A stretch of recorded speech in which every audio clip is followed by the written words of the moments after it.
This presentation was created for Professor Mary Campa's Human Bonding class at Skidmore College. Our presentation is best suited for older adults looking to re-enter the dating scene. Our presentation is entitled Getting Back in the Saddle, What You Need to Know About Online Dating by Sarah Landsberg and Daniel Smith, class of 2011. The following information pertains to all potential daters regardless of race, religion, or sexual orientation. First, I'm going to begin with a simple definition of online dating. Online dating, or internet dating, is a dating system which allows individuals, couples, and groups to make contact and communicate with each other over the internet, usually with the objective of developing a personal, romantic, or sexual relationship. In this presentation, we're going to go over some statistics, a brief history, a review of the different types of dating sites, a discussion of self-presentation, and then Dan is going to go over, is online dating right for me, things to consider, and profile suggestions. Here are some interesting online dating statistics.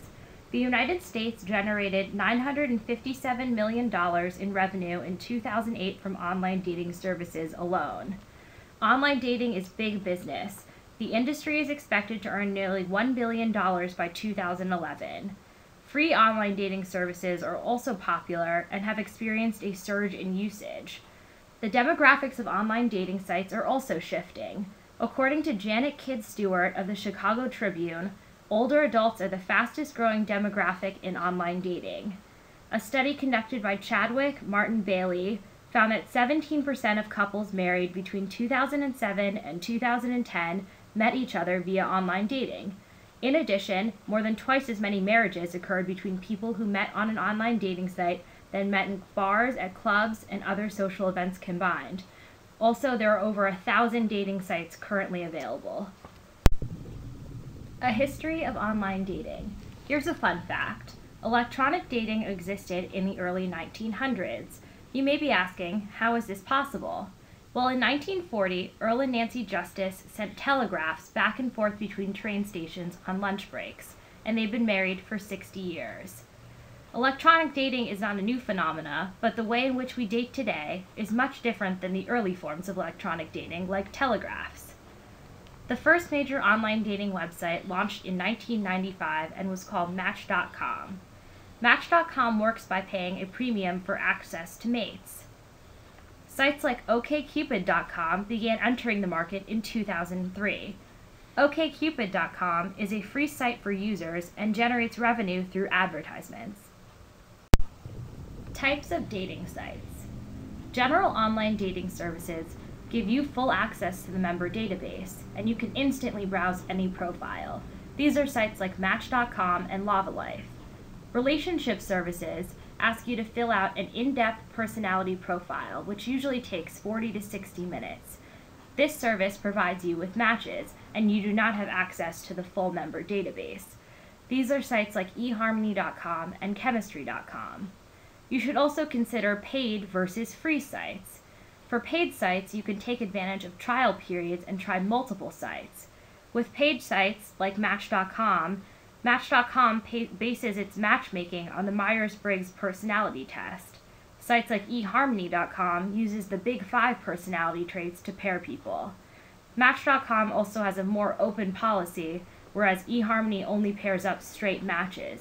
So it's important to remember what you're looking for in a dating site. There are also a variety of niche dating services. Services based on religion, such as JDate.com, which is for Jewish singles, race, such as BlackSingles.com, sexual orientation, PrideDating.com, or even interests. There's a site that we found called AshleyMadison.com, which is a site for married people looking to have an affair. Although we don't recommend this site, it is important to remember that there's virtually a site for every interest. Who is online? Over 1/3 of U.S. adults over 50 are divorced, widowed, separated, or have never been married, according to the U.S. Census Bureau. And there are 20 million people who use online dating services every month. In fact, 22% of registered Match.com users are over the age of 50. Online dating stigmas. People's perceptions of individuals who use online dating services are that they are unable to find a date in real life, socially awkward, or even predators. It is important to remember that the media consistently blows up negative situations that occur through online dating. And it's also important to remember that those situations are atypical. In most cases, online dating is very safe, and many sites have safety protocol they follow to ensure user safety. For example, background checks. Also, New Jersey became the first state to enact a law requiring that sites disclose whether they perform background checks, and more states are following suit. Stigmas explored. Those who have used dating websites are more likely to describe themselves as supporters of gay marriage and identify as someone who likes to try new things when compared with the general population of adults and all internet users. They are less likely to identify themselves as religious and are less likely to say they believe in traditional gender roles for men and women. These statistics provide evidence to disprove the previous stigmas mentioned on the previous slide. Why you should consider online dating.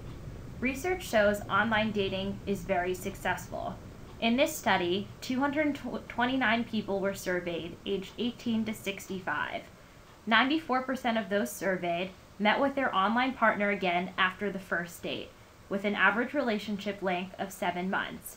18% lasted more than a year. A benefit of online dating is that you can meet several people all at once. Online dating allows people to look for potential matches all the time without the confines of traditional dating. It's also a great way to get your feet wet if you haven't dated for a while. Also, if you are shy or introverted, online dating can be a great medium because it allows you to ease into a relationship.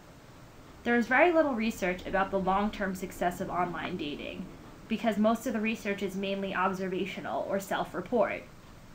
So online dating isn't a better way to pick a mate, but rather a different way to gain access to potential mates. The importance of self-presentation. Many people are concerned about honesty in online relationships. They fear that others are being dishonest about their physical appearance or other characteristics to appear more desirable. Is this really the case? Nicole Ellison from Michigan State University found that anticipating future interaction serves to temper self-presentation. If you plan on meeting someone in the future, you are less likely to use deception. The importance of self-presentation continued. This study compared age, weight, and height on a license to online profile information. The researchers were interested in if people were misrepresenting themselves online. Results indicated that 81% of participants lied in one of the 3 categories, but the magnitude of the lies was very small, 1 to 5% deviation from actual self. Age was the least lied about, and weight was the most lied about. User-generated data has biases. Remember that these biases are for the most part insignificant. When people are lying, the degree is so small that it shouldn't prevent you from trying online dating. For example, if a man says he is 5'10", he may actually only be 5'9". Dating again. It never grows old. An interview with Professor Terry Orbach, a relationship expert. The following 6 slides are adapted from an interview with Professor Terry Orbach and provide useful and scientifically based suggestions for older adults re-entering the dating scene. Should I begin dating again? Many of you listening may be considering re-entering the dating scene. The key is to ask yourself if you are ready to trust and care about another person again. This is an individual decision and should not be based on set time length, but rather based on how you feel, as there is no research to indicate an appropriate waiting period after a divorce or a death. It is also important to consider whether you are looking for a relationship or for a companion, because if you are looking for a companion, online dating sites might not be the best option for you. If you've decided online dating is right for you and you've picked a site, it's now time to create a profile. You should always check your spelling and grammar to put your best foot forward.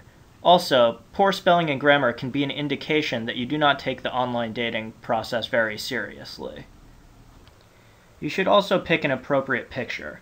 The picture should be within the last year, and you should be the only person in your main picture. Although you want a picture that makes you look good, You also want a picture that accurately portrays your physical appearance.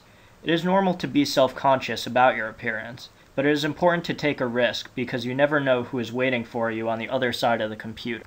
Remember, the purpose of online dating is to find a date, so you should always be honest about the characteristics and qualities that you seek in a partner. By putting this information in your profile, you allow potential daters to decide whether or not they think they would be an ideal match for you. The planning stage. Before you start dating potential matches, it's important to take your time. You shouldn't rush into potential dates, but rather you should make a list of 15 qualities that you're looking for in a partner. An ideal match meets 12 of 15 qualities. These qualities should be very specific, and every physical quality should count as one of your 15. For example, if you're looking for somebody with brown hair, that would count as one of the 15 qualities. Now that you've come up with a plan and found a potential mate, it's time for the first date. First dates can be anxiety-provoking. That's okay. The first date should be a maximum of 2 hours, which allows for a beginning, a middle, and an end. This also allows for a bad date to end short. If a date is good and you like the individual, you can always schedule a second date. The next thing to consider is the time of day. Picking the time of day of your first date sends a signal. Make sure you are picking the appropriate time for the appropriate message. Coffee or lunch sends a signal that you are interested in casual dating and not necessarily the physical aspects. A dinner or a nighttime date suggests that you are interested in dating someone and may be interested in a relationship that has a physical component. Also, don't rush judgment on the first date, because people can be nervous, and it is important to give them time to open up. However, if a first date is really uncomfortable or you have no interest in the individual, then this might not apply. Useful tips. Be honest. Remember that the ultimate goal of dating is to meet a potential partner, so honesty is very important. For instance, you don't want to tell somebody that you don't have a child when in fact you do. However, there are also a few exceptions. For example, on the first date, you shouldn't disclose everything because it can make somebody uncomfortable. A 2008 study by Mitchell et al. Found that men's own disclosure and empathic responding predicted their feelings of intimacy, whereas women's intimacy was predicted by their partner's disclosure and empathic responding. Self-disclosure and empathic responding appear to be important behavioral determinants of intimate feelings, but the manner in which they influence intimacy differs according to gender. You should always chat online for at least 1 week before moving forward with the relationship. Chatting online allows you to get a sense of the person. It is important to then talk on the phone because someone may speak differently on the phone than they write, so it gives you time to adjust before you meet them in person. This process also allows a relationship to grow slowly. Finally, after you've done all this, you can meet face to face. You should never take rejection personally. Not everyone is a match. Remember that the other person may also have a list of 15 qualities, and you may happen not to meet those qualities. You should always plan ahead and dress up. It is important to decide on a meeting place in advance and not rush into meeting someone. It is also important to dress up because it shows a pride in yourself and you always want to put your best foot forward when meeting somebody for the first time.